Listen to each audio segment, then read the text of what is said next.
जय हिंद। आज हम लोग पढ़ने जा रहे हैं रीजनिंग का पहला चैप्टर कोडिंग एंड डिकोडिंग, जो सभी स्कूल एंट्रेंस एग्जामिनेशन का बात करें, चाहे स्कॉलरशिप टेस्ट का बात करें, सभी में रीजनिंग पूछा ही जाता है। आकांक्षा स्कॉलरशिप जो टेस्ट है, आकांक्षा स्कॉलरशिप एग्जाम का जो टेस्ट है, उसमें मेडिकल हो, चाहे इंजीनियरिंग हो, चाहे क्लैट हो, सब में रीजनिंग पूछा जा रहा है। तो स्टार्ट करते हैं आज कोडिंग डिकोडिंग के पहले टॉपिक से। तो किसी भी टॉपिक को पढ़ने से पहले मेरे भाई सबसे पहले जानना जरूरी होता है कि वो टॉपिक का मतलब क्या है। तो स्टार्ट करते हैं वहीं से, कोडिंग डिकोडिंग। क्या होता है कोडिंग और क्या होता है डिकोडिंग? क्या होता है कोडिंग और क्या होता है डिकोडिंग? भाई कोड मतलब इंग्लिश का एक वर्ड है जिसका मतलब होता है कि कोई वर्ड लिखा हुआ है उसके दूसरे रूप में बदलना। कोई एक वर्ड लिखा हुआ है उसके दूसरे फॉर्म में कोई लॉजिक लगाकर कोई खास ऑर्डर में चेंज करना। कैसे चेंज करते हैं आइए समझते हैं।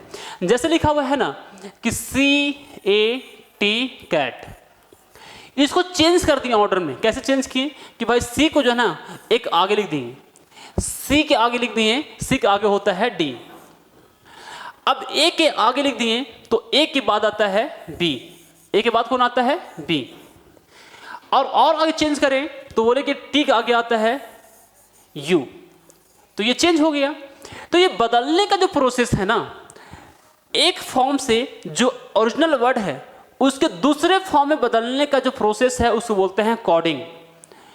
और जो बदला हुआ रूप है, जो बदलने के बाद आया, उसको बोलते हैं कि वो कैट का कोड है। क्या है? कोड है। समझा क्या होगा? चलिए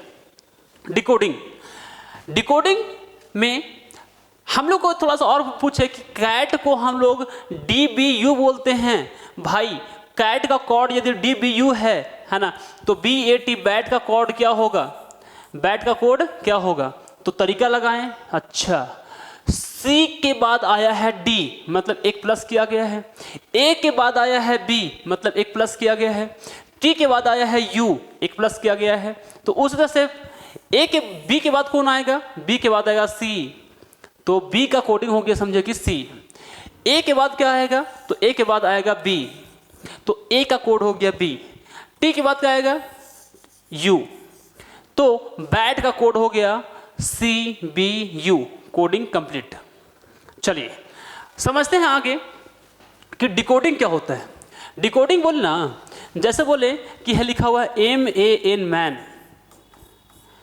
इसका कोड किया हुआ है, इसका कोड किया हुआ है ऐसे, है ना। जैसे बोले कि 13 1 14 ऐसा कोड किया हुआ है। अब हम सोचे भाई नंबर 13 1 14 और यहाँ पर MAN, कुछ तो इन लोग दोनों में रिलेशन है। क्या रिलेशन है? और पूछ दिया कि 13 1 14 मतलब मैन है, तो बताओ, है ना, कि 3 1 और 20 का मतलब क्या होगा? चलिए, तो मेरे भाई सोचना है कि ये जो नंबर लिखा हुआ है उस कोड का एक्चुअली में क्या मतलब है।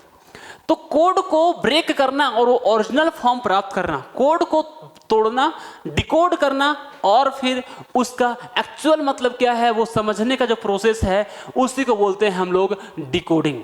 तो डिकोडिंग में 13 आता है, देख रहे हैं कि ABCD में 13 आता है। 13 नंबर पे कौन आता है? 13 नंबर पे आता है M। तो यानी कि M 13 का डिकोडिंग हो गया क्या? M हो गया। 1 का 1 आता है, A का पोजीशन होता है 1। चलिए, और 14 आता है, 14 N का पोजीशन होता है। ABCD में 14 नंबर पे कौन आता है? N आता है। तो इस तरीके से जो कोई कोड लिखा हुआ है उसका ओरिजिनल फॉर्म को प्राप्त करना का जो प्रोसेस है, एक कोई वर्ड लिखा हुआ है, एक कोई वर्ड कोड लिखा हुआ है, एक कोई कोड लिखा हुआ है, उससे ओरिजिनल फॉर्म प्राप्त करना, कोई खास वर्ड प्राप्त करने का जो प्रोसेस है उसी को बोलते हैं हम लोग डिकोडिंग। और डिकोड किए तो आ गया मैन। तो बोला कि 3 1 20 क्या मतलब है, तो मतलब ABCD का ये लेटर था। तो 3 नंबर पे, शुरुआत में 3 नंबर पे 31 पे तो कोई आता नहीं है ना, 3 नंबर पे आता है सी लिख दी है। अब यदि एक वर्ड को देखें तो एक नंबर वर्ड पे आता है कौन, है ना 1, तो 1 नंबर पे आता है A, और 20 आता है, 20 नंबर पे कौन आता है, T आता है।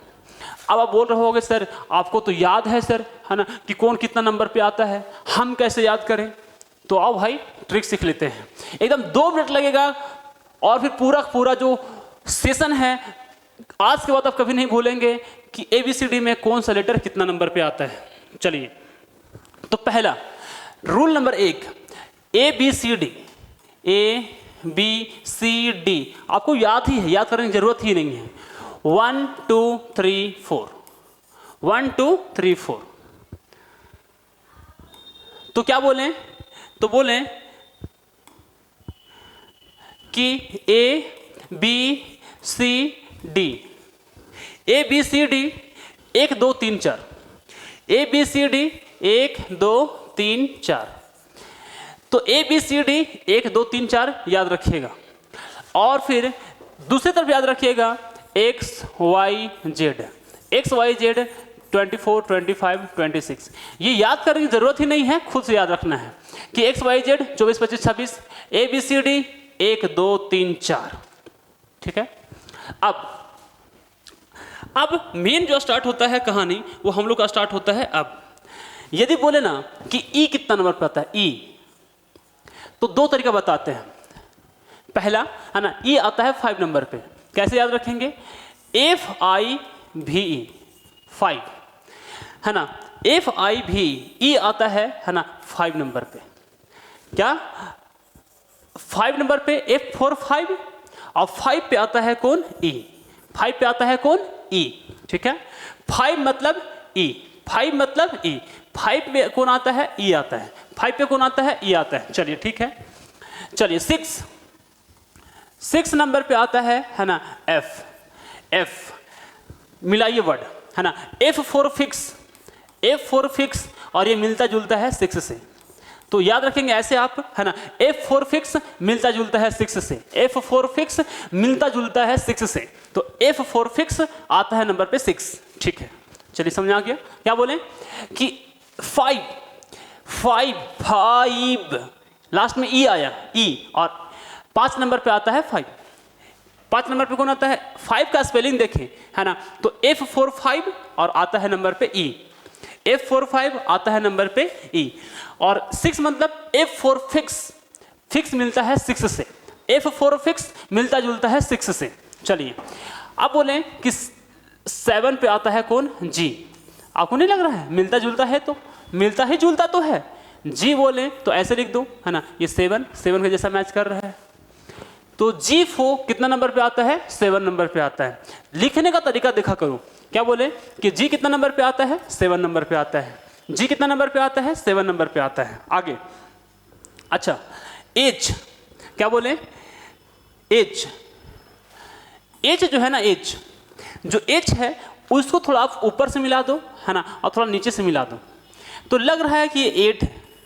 क्या लग रहा है, ये 8 के जैसा लग रहा है। अब यदि घड़ी में देखेंगे, है ना, जो ऐसा वाला घड़ी होता है ना, तो उसमें 8 ऐसे लिखा जाता है, 8:10, और 0 को लिखा जाता है ऐसे, 0 को यहाँ पर हम लोग ऐसे लिखते हैं, वहाँ पर 0 ऐसे लिखा जाता है, 1 और फिर 0, 8:10। तो H नंबर पे कौन आता है, 8 नंबर पे आता है। H कितने नंबर पे आता है, 8 नंबर पे आता है। चलिए और थोड़ा सा सीख लेते हैं। 8 बोले ना, EIGHT 8 मतलब 8, और H4 हाइट, तो H4 होता है हाइट, तो हाइट आता है ना, H4 हाइट, EIGHT इसमें भी EIGST इसमें भी, IGST इसमें भी और IGST इसमें भी। हाइट, ईट, इसमें भी ईट, इसमें भी ईट। H फॉर हाइट, हाइट यानी कि H आता है 8 नंबर पे। ठीक है, ठीक है। आगे बोले है ना H, उसके बाद बोले ना G हो गया, H हो गया। अब I लिखते हैं ऐसे, I लिखते हैं हम लोग इंग्लिश में ऐसे, I लिखते हैं हम लोग इंग्लिश में ऐसे। ठीक है ना, तो खुद से लग रहा है कि ये भाई 9 नंबर पे आएगा, ये खुद से लग रहा है कि 9 के जैसा है, ये खुद से लग रहा है कि वो 9 नंबर पे आएगा। ठीक है, क्लियर है ना। अब एक वर्ड याद रखिएगा आप लोग, है ना, बहुत ही ज़बरदस्त, है ना, EJOTY। 5, 10, 15, 20, 25, यानी कि EJOTY 5, 10, 15, 20, 25। EJOTY 5, 10, 15, 20, 25 मतलब E आता है 5 नंबर पे, J आता है 10 नंबर पे, O आता है 15 नंबर पे, T आता है 20 नंबर पे और Y आता है 25 नंबर पे। EJOTY 5, 10, 15, 20, 25। चलिए ठीक है, 10 J समझ में आ गया। अब यदि बात करें ना I फॉर इंटर, INTER, और इंटर में लोग कब जाता है, इंटरमीडिएट में लोग कब जाता है, जब वो 10वां क्लास पास करके 11 में जाता है। तो 11 नंबर पे आता है, 11 में आदमी 11 में जाता है तो इंटर में चल जाता है। 10th में रहता है मैट्रिक, उसके बाद होता है इंटर, तो 10th के बाद आता है 11 में आया inter. I for inter, inter मतलब 11, I फॉर इंटर, इंटर मतलब 11, I फॉर इंटर मतलब 11 क्लास। चलिए है ना, ठीक है, 11 हो गया। अब फिर वो आ गया है L भाई, L, चलिए L सीखते हैं, है ना। L फॉर लव, है ना, और लव मतलब प्यारा, लवली मतलब प्यारा। भाई 10-12 साल का जो बच्चा होता है ना बहुत ही प्यारा होता है, क्योंकि 12 साल के पहले वाले बच्चे तो बहुत नटखट होते हैं, जैसे 12 साल का होता है थोड़ा समझदार हो जाता है और क्यूट भी होता है। ठीक है ना, तो याद रखिएगा L फॉर लव, बच्चे में बहुत ज़्यादा लव होता है ना, वो आता है 12 साल में। लवली बच्चे, हम लोग के लिए जो लवली बच्चे होते हैं ना 12 क्लास में होते हैं, क्योंकि इसी उम्र के जो बच्चे हैं ना हम लोग के पास जवाहर नवोदय सैनिक स्कूल नेतरहाट की तैयारी करने के लिए आते हैं। तो मेरे लिए तो भाई 12 मतलब L मतलब लवली मतलब लवली चिल्ड्रेन 12 साल वाले। ठीक है, बाकी आपको ऐसे भी आ सकते हैं, है ना, कि EJOTY L, है ना, JKL, तो J आता है 10 नंबर पे, KL तो 2 प्लस कर दो तो 10 + 2 12, तो 12 नंबर पे आया L। ठीक है, ऐसे भी आप याद रख सकते हैं। एम का बात करें, एम आता है ना आपका 13 नंबर पे। कैसे याद रखेंगे, देखिए आगे कुछ समय पहले एक रील वायरल हुई थी, मीठी मीठी मुस्की तुम्हारा तारा, टुकु टुकु ऐसे काहे निहारा तारा। अरे भाई एम फॉर मीठी मीठी, एम फॉर मारा, T फॉर तेरा मतलब तारा, तो मीठी मीठी मुस्की मारा तारा, एम फॉर मारा, T मतलब तेरा, एम मतलब मारा, है ना, तेरा, मारा तारा एम तेरा, मारा तारा एम तेरा, एम फॉर मीठी एम तारा, मारा तारा एम 13 नंबर पे, मारा तारा एम फॉर तारा मतलब तेरा, एम 13। समझाया, तो एम मारा तारा एम तारा मतलब 13। चलिए ठीक है, मारा तारा समझ आ गया, है ना, एम फॉर 13। चलिए समझाया। अब यदि O का बात करें तो ORS याद रखिएगा, है ना, 15, 18, 19, ORS 15, 18, 19, 15, 19 साल के बच्चे पढ़ लेते हैं उसको। यदि 15 साल, 16 साल, 17 साल, 18 साल, 19 साल के जो बच्चे हैं ना उसको ज़्यादा जो है ना एनर्जी जरूरी होता है। जब वो दौड़ता है तो उसको डिहाइड्रेशन हो जाता है, तो उसको ओरल जो रिहाइड्रेशन सॉल्यूशन होता है ORS वो ज़्यादा उसको रिक्वायरमेंट होता है। तो 15 से 18 साल के बच्चे, 19 साल के बच्चे को ज़्यादा ORS की ज़रूरत होता है। 15, 18, 19 ऐसे तो जो 20 साल के बच्चे होते हैं ना उसको भी ज़रूरत होता है, लेकिन एक ट्रिक समझ लीजिए कि 15, 18, 19 ORS, 15, 18, 19 ORS। ठीक है। आगे टी मतलब T20 game, T20 game. T कितना नंबर पे आता है? 20 नंबर पे T20 मैच चल रहा है भाई, कितना आसान है T20।